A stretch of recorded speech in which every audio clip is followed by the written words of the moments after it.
A passagem que eu trouxe está em Lucas, capítulo 8. Lucas, capítulo 8, versos 40 a 48. Lucas 8, Evangelho segundo Lucas, 40 a 48. É uma passagem tão importante que está registrada nos 3 evangelhos sinóticos, em Mateus e em Marcos.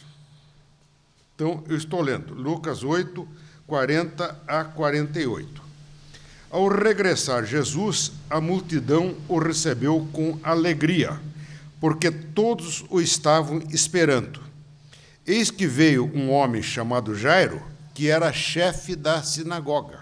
Olha lá, uma pessoa importante, um homem fiel, uma pessoa que desempenhava um papel muito significativo na religião de Cafarnaum, na sinagoga de Cafarnaum. E, prostrando-se aos pés de Jesus, lhe suplicou que chegasse até a sua casa, pois tinha uma filha única de uns 12 anos, que estava à morte. Enquanto ele ia, as multidões o apertavam. Certa mulher, que havia 12 anos vinha sofrendo de uma hemorragia e a quem ninguém tinha podido curar, e que gastara com os médicos todos os seus haveres, veio por trás dele e lhe tocou a orla da veste, e logo se lhe estancou a hemorragia. Mas Jesus disse: quem me tocou? Como todos negassem, Pedro, com seus companheiros, é sempre o Pedro, né? O Pedrão não pensa para falar. Mestre, as multidões te apertam e te oprimem, e dizes: quem me tocou? Mestre, larga de frescura, está todo mundo se acotovelando, todo mundo se empurrando, e o senhor quer saber quem te tocou? Pedrão, né? Contudo, Jesus insistiu: alguém me tocou, porque senti sair de mim poder. Vendo a mulher que não podia ocultar-se, olha lá, isso é muito importante, vendo a mulher que não podia ocultar-se, aproximou-se trêmula e, prostrando-se diante dele, declarou à vista de todo o povo a causa por que ele havia tocado e como imediatamente fora curada. Então lhe disse: filha, a tua fé te salvou, vai-te em paz. Olha lá, um dia de rotina na vida de Jesus Cristo. A gente imagina que, lendo o Evangelho, a gente imagina que a vida de Jesus Cristo foi um passeio pela Galileia. Ele passava lá, vendo o sol, vendo a lua, vendo as estrelas, sentindo a brisa, à beira-mar. Nada disso, gente. A vida de Jesus, durante os 3 anos de ministério, foi uma vida extremamente dura. Olha aí, ele está chegando de viagem. Se a gente for ver lugares anteriores, ele atravessou o mar, foi até a terra dos Gadarenos, teve aquele incidente de expulsão da legião de demônios, do endemoniado gadareno, foi repudiado por eles. Antes disso, ele tinha tido um dia muito cheio, uma dezena de milagres, uma dezena de curas, oposição da família dele, e ele está voltando de viagem, quer dizer, 2 dias de viagem, estresse, cansaço. Tá? Chega, a multidão está o aguardando. Olha lá, todo mundo querendo vê-lo, querendo ouvi-lo, querendo tocá-lo, querendo conversar com ele, as pessoas ansiosas, todo mundo falando ao mesmo tempo, pedindo atenção, empurrando-se, pressionando Jesus, pressionando os discípulos dele. Os discípulos nervosos, irritados. Olha a reação do Pedro. Irritação, pura irritação, ele se irrita até com o mestre. E aí aparece um caso urgente, o Jairo. O Jairo era uma pessoa importante, chefe da sinagoga, tá? Pessoa religiosa, pessoa cumpridora dos seus deveres, um homem importante, um homem influente, e certamente amigo de Jesus. Nós vimos hoje de manhã Jesus pregando em Cafarnaum, e quem designava o pregador era o chefe da sinagoga, no caso, o Jairo. Tá? A filha dele está morta. Só Jesus pode detê-la. O Jairo sabe disso, o Jairo tem plena consciência do poder de Jesus, acredita nele. Tá? A resposta de Jesus é pronta. Olha lá, ele esquece o cansaço. Certamente Jesus estava com vontade de tomar banho. Imagina 2 dias no barco, 2 dias andando de um lado para o outro, suado, empoeirado, você estava cansado para chuchu. Esquece disso e vai para a casa do Jairo. Tá? No meio do caminho, aparece outro caso desesperado, a mulher que toca as vestes dele. Tá? Jesus é Deus, Deus é amor.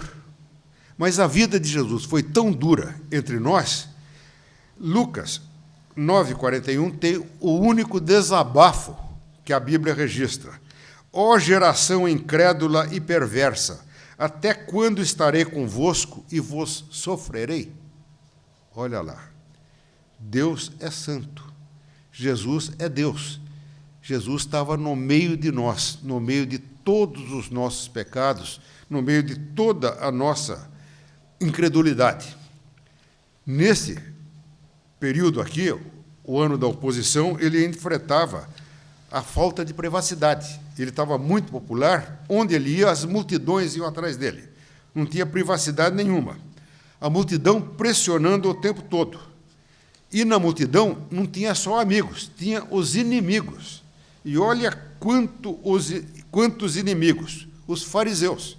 O pastor hoje pregou de manhã sobre o fermento dos fariseus, sobre a hipocrisia dos fariseus e dos escribas, a outra classe de inimigos. Saduceus, herodianos, sacerdotes e toda a liderança religiosa de Israel se opondo a Jesus, tanto que culminaram por matá-lo. Esse é o Jesus, primeiro personagem. Segundo personagem, a mulher doente. Tá? A nossa tradução fala em fluxo, em hemorragia. Eu fui procurar a Almeida Antigo e fui procurar o Novo Testamento grego. A tradução correta é fluxo de sangue. Em grego é simei aimatos. E a outra palavra que ele usa é aimorrosa. É fluxo de sangue. A tradução antiga está mais correta, mais precisa do que a nossa. Em termos médicos, o termo seria sangramento uterino anômalo. Tá? Eu procurei na enciclopédia, o sangramento uterino anômalo pode ter causas hormonais ou, o maior das vezes, é devido à existência de cistos uterinos. Muito bem. Qual é a consequência dessa hemorragia constante, dessa menstruação interminável que a mulher tinha? Primeiro, o incômodo. Tá? Eu sou o mais velho aqui no templo. Há 70 anos atrás, quando eu estava no primário, havia as professoras substitutas. Tá? Era esperado que, quando as professoras titulares estivessem incomodadas, não pudessem sair de casa. 70 anos atrás. Hoje a gente tem recursos de higiene maravilhosos. Imagina há 2000 anos atrás. Como o incômodo devia ser verdadeiramente incômodo. Segundo problema dessa mulher, anemia. Ela estava perdendo sangue. Ela precisaria repor esse sangue. Naquele tempo não tinha comprimido de vitamina, não tinha comprimido de sulfato ferroso. Hoje a gente combate a anemia com um comprimidinho. Toma um comprimidinho no almoço, um comprimidinho no jantar, a anemia está curada. Aquela mulher devia estar anêmica, devia se sentir o tempo todo doente, fraca, exausta, desanimada. Uma situação muito triste. Mas o pior de tudo, estamos falando de 2000 anos atrás, de uma sociedade judaica, a impureza ritual. Eu peço aos irmãos que depois vejam em Levítico 15, 18, as mulheres judias eram ritualmente imundas enquanto estivessem menstruadas. Tá? Elas estavam excluídas da comunidade e impedidas de participarem dos rituais religiosos. Quer dizer, aquela mulher era uma mulher doente, era uma mulher discriminada, ritualmente imunda, proibida até de ir à sinagoga ou ao templo. Quer dizer, ela que precisava tanto de consolo espiritual, precisava tanto de conforto, não podia recorrer ao chefe da sinagoga, ao rabino, ao sacerdote. E o que ainda dá um detalhe, que ela gastara tudo que ela tinha com os médicos. Então, era uma mulher que estava empobrecida, tinha decaído de uma situação econômica alta para uma situação econômica inferior. Ela acreditava no mundo, acreditava conseguir a cura através dos recursos humanos e dos recursos próprios. Quando ela viu que não tinha nada disso, aí ela foi atrás de Jesus. Tocou as vestes dele. E qual foi o efeito? Imediato. Na hora, ela ficou curada. Cura total e imediato. Aí aparece Jesus de novo. O que o Jesus faz? Para. Estava indo para a casa do Jairo. Ele para e exige a identificação da mulher. Eu chamei a atenção de vocês no texto que a mulher viu que não podia se esconder. No grego, no detalhe linguístico, quem, no original de Marcos, está no gênero feminino. Eu acho importante esse detalhe linguístico, o português não tem essa sutileza, mas quem está no gênero feminino. Jesus sabia muito bem quem havia tocado nele. Jesus é Deus, ele é onisciente, ele sabia o que tinha acontecido. Agora, uma atitude que sempre me chocou, Jesus para e exige a identificação da mulher. Ele não está humilhando aquela mulher? Não parece uma maldade com uma pessoa desesperada, com uma pessoa envergonhada, com uma pessoa humilhada, Jesus exigir que ela se apresente? Me choca. Na realidade, não é assim. Os milagres de Jesus eram sinais que testemunhavam que ele é Deus, que ele é o Filho unigênito de Deus.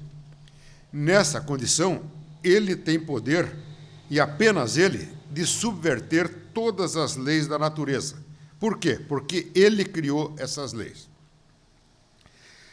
João 20, 30 a 31, conclui o livro dele, o evangelho dele, dizendo: na verdade, fez Jesus diante dos discípulos muitos outros sinais que não estão descritos neste livro.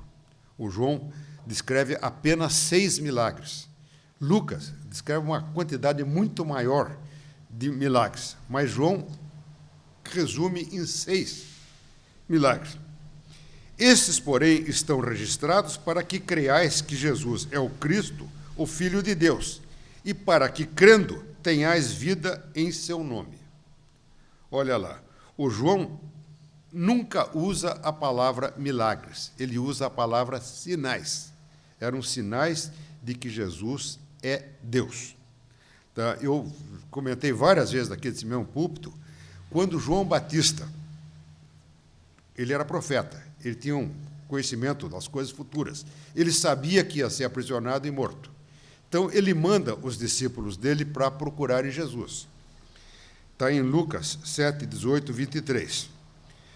Foram atrás de Jesus para perguntar se ele era aquele que estava por vir ou se eles haviam de esperar outro. O que Jesus fez? Um discurso? Demonstrou por A mais B pelas Escrituras que ele era o Filho de Deus? Nada disso. Jesus não era de muita conversa. Jesus fazia. Naquela mesma hora, curou Jesus a muitos de moléstias e flagelos, e de espírito maligno, e deu vista a muitos cegos. Então, Jesus respondeu aos discípulos de João: ide e anunciai a João o que vistes. O que ouvistes? Os cegos veem, os coxos andam, os leprosos são purificados, os surdos ouvem, os mortos são ressuscitados, e aos pobres anuncia-lhes o Evangelho. Olha lá. Jesus demonstrou que ele era aquele que havia de vir por sinais. Então, esse sinal, esse prodígio da cura da mulher, que havia 16 anos estava doente, que nenhum médico tinha podido curar, precisava ser tornado público. Era um sinal da divindade de Jesus. A multidão precisava testemunhar esse milagre. E, mais importante de tudo, aquela mulher precisava deixar de ser considerada imunda. Ela era imunda, ritualmente. A partir daquele momento, ela precisava deixar de ser considerada imunda. Jesus não estava humilhando a mulher. Pelo contrário, Jesus estava reintegrando aquela mulher à sinagoga. Estava devolvendo a dignidade que ela voltou a ter. Cura completa. Cura física e cura espiritual. Como que ele conclui? Aqui, verso 48, filha, a tua fé te salvou. Vai-te em paz. Olha que coisa linda. Cura completa. Então, isto, a semana passada, na quarta-feira, foi o dia de memória contra a violência feminina. Domingo passado, a dona Eliana Sala, a doutora Eliana, nos trouxe um texto maravilhoso no boletim sobre a condição da mulher. E eu queria refletir mais uma vez com vocês sobre a condição da mulher. Naquele tempo, 2000 anos atrás, e principalmente nos dias de hoje. Tá? Eu já comentei várias vezes aqui do púlpito também que a queda foi terrível para os homens, mas que foi muito pior para as mulheres. Olha lá. A queda foi muito ruim para nós homens, mas foi muito pior para as mulheres. O texto que nós lemos hoje durante a liturgia, Gênesis 3, 16, 17. Deus falando. E a mulher disse: multiplicarei sobremodo os sofrimentos da tua gravidez. Em meio de dores darás à luz filhos. O teu desejo será para o teu marido, e ele te governará. Olha lá. Literalmente, sofrimento durante a gravidez e o parto. Só que o sofrimento da mulher não é só na gravidez e no parto. Tá? TPM, eu não tenho TPM. Cólicas, eu não tenho cólicas, nunca tive. Depressão pós-puerperal, a depressão que a maior parte das mulheres tem depois de dar à luz. Infecção urinária, osteoporose na velhice. Tá? A maior parte das mulheres, depois que entram na menopausa, tem que fazer reposição hormonal, porque os ossos ficam enfraquecidos. Todas as complicações de saúde que nós homens não temos. Nesses tempos de isolamento social, todo mundo foi atacado de depressão. A proporção é de 60% de mulheres para 40% de homens. Vocês veem problemas que nós não enfrentamos. Agora, o pior de tudo é isso: o teu marido te governará. A submissão da mulher e do homem. Eu, quando era criança, nos anos 50, morava em Atibaia. Naquela época, Atibaia era uma pequena cidade, hoje é uma cidade imensa. Era uma colônia agrícola de japoneses, o que eles chamavam de cinturão verde. Era logo depois da guerra, então os japoneses foram proibidos de exercer as atividades de advogado, engenheiro, professor aqui em São Paulo, e foram segregados para o interior, onde se tornaram agricultores. Naquela época, em Atibaia, 60% dos alunos do curso primário tinham um sobrenome japonês. Vocês verem como era importante a presença japonesa. E eram japoneses Issei, quer dizer, japoneses imigrantes, não eram os Nisei ou Shinsei, segunda ou terceira geração, os nossos japonesinhos queridos. Meu pai e minha mãe andavam na rua de braço dado. A japonesa andava 3 passos atrás do marido e de cabeça baixa. Submissão dela. Quer dizer, e aí, se ela não andasse assim, apanhava. Tá? Eu ficava muito chocado. Isso, no Brasil, colônia japonesa, 50 anos atrás. Se nós formos nos países muçulmanos, a situação é muito pior.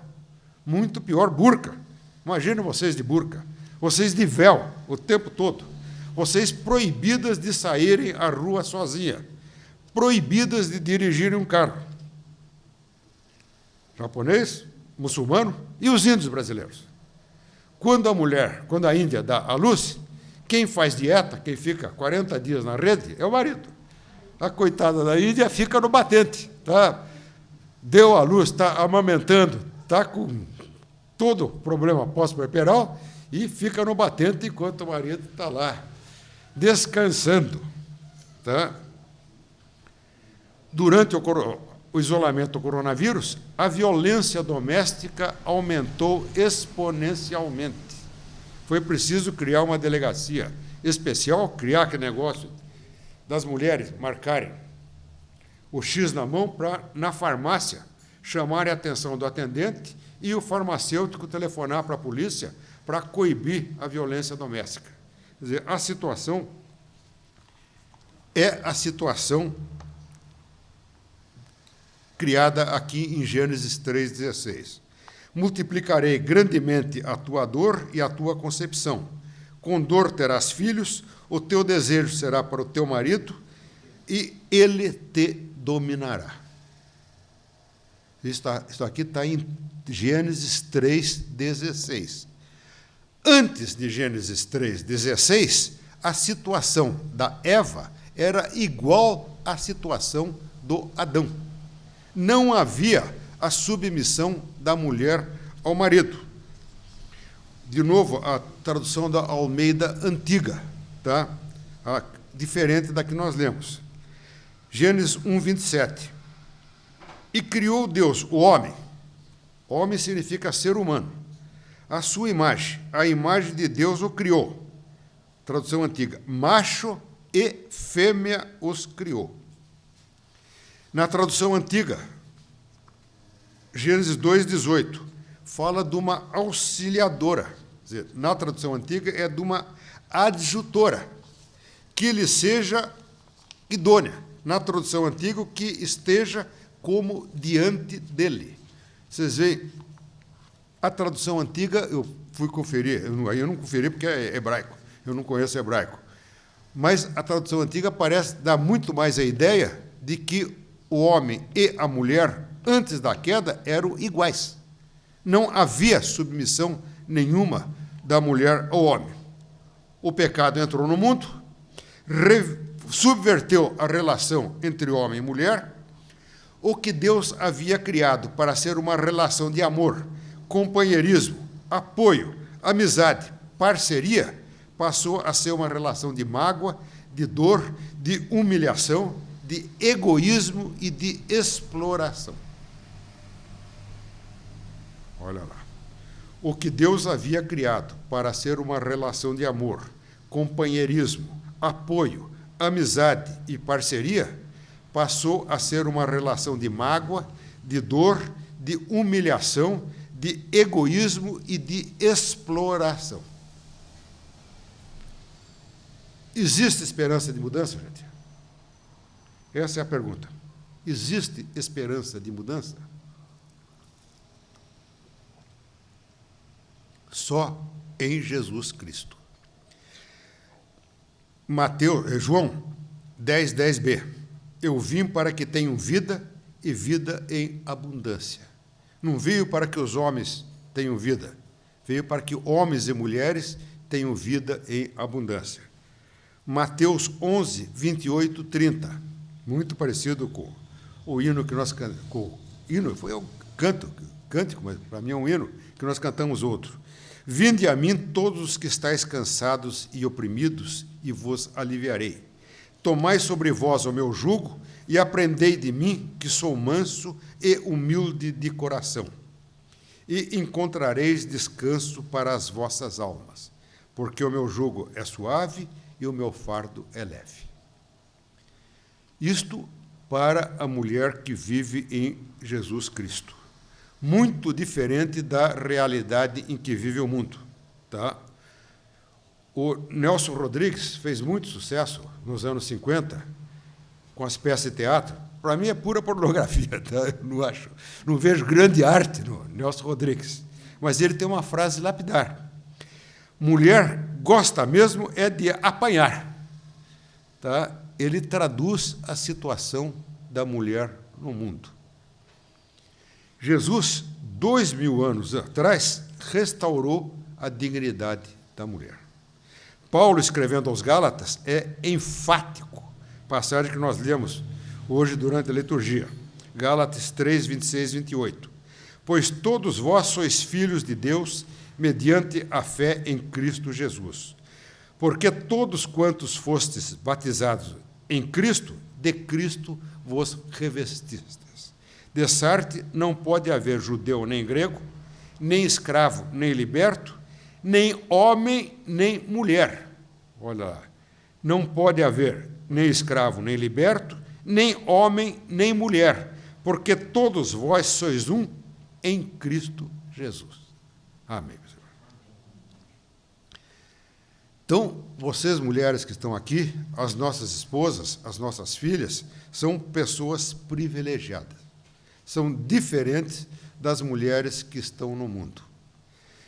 Agora, todo privilégio inclui responsabilidade. O mesmo Jesus que restaura essa dignidade da mulher nos ordena sermos sal na terra e luz no mundo. Isso diz respeito a mim, mas diz respeito também, eu acho que especialmente, muito mais às mulheres do que aos homens. Por quê? Porque nestes tempos confusos que nós estamos vivendo, é muito difícil discernir o que é certo e o que é errado. O maligno sabe que está com os dias dele contados, sabe que Jesus vem.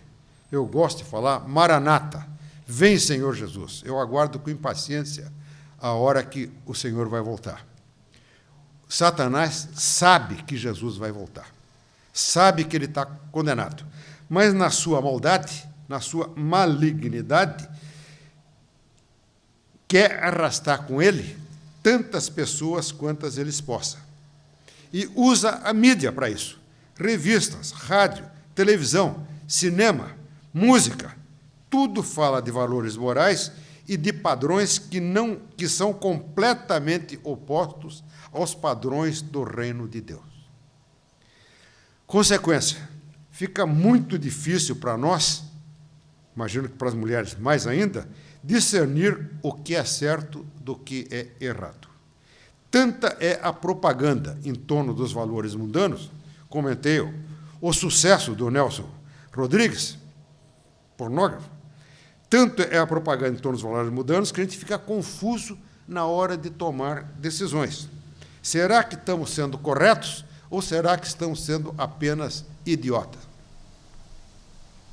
E o maligno joga todo mundo contra nós, colegas de trabalho, todo mundo, colegas de serviço, todo mundo, namoradas, esposas, os amigos, todo mundo pensa diferente de nós e nos pressiona para sermos conformes a ele.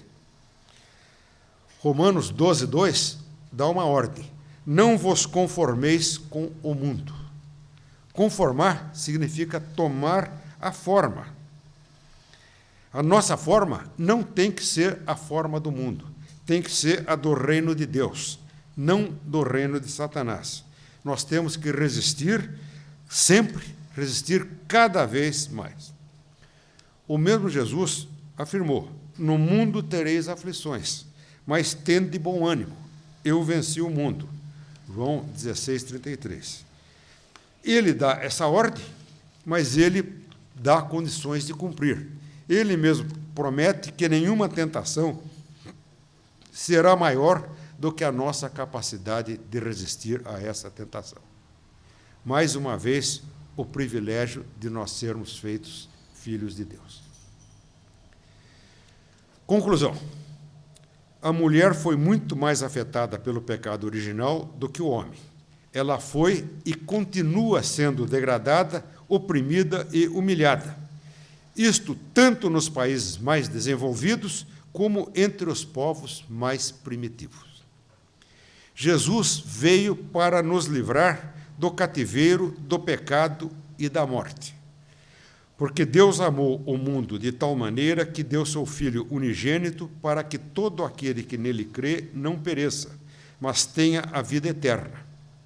Porque Deus enviou seu Filho ao mundo, não para que condenasse o mundo, mas para que o mundo fosse salvo por ele. João 3, 16, 17. E João 1, 12. A todos quantos o receberam, deu-lhes o poder de serem feitos filhos de Deus, aos que creram no seu nome. E Gálatas 4, 5. Vindo, porém, a plenitude dos tempos, Deus enviou seu Filho, nascido de mulher, nascido sob a lei, para resgatar os que estavam sob a lei, a fim de que recebêssemos a adoção de filhos. Olha lá. A libertação que Jesus nos dá é total. O perdão é completo. Nós, pecadores, somos reabilitados, somos regenerados, somos levados à situação de filhos. Vocês veem que nessas 3 passagens que eu li, fala muito em filhos. Por que eu escolhi essas passagens? Porque Deus não tem netos, Deus só tem filhos. E como filhos de Deus, filhos do rei, nós somos príncipes. E as mulheres são princesas. Então, meus irmãos, agora eu estou falando para os homens.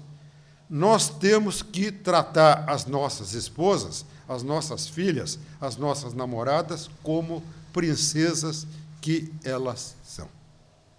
Grande mandamento de Deus. As mulheres, especialmente, têm que se comportar como princesas que elas são. Têm que ser íntegras 24 horas por dia, têm que ter convicções e valores sólidos, têm que lutar por eles, mesmo que todos se levantem contra nós e nos ataquem. Finalizando, finalmente, exorto aos homens a viver a realidade cristã de considerar sua companheira como coadjutora, como parceira, como digna de toda a honra e respeito, além de todo o amor. Eu falo para vocês como santos de Deus, como pessoas renovadas pelo amor de Jesus Cristo e sob a condução do Espírito Santo. Para o mundo, isto é loucura. Amém, meus irmãos?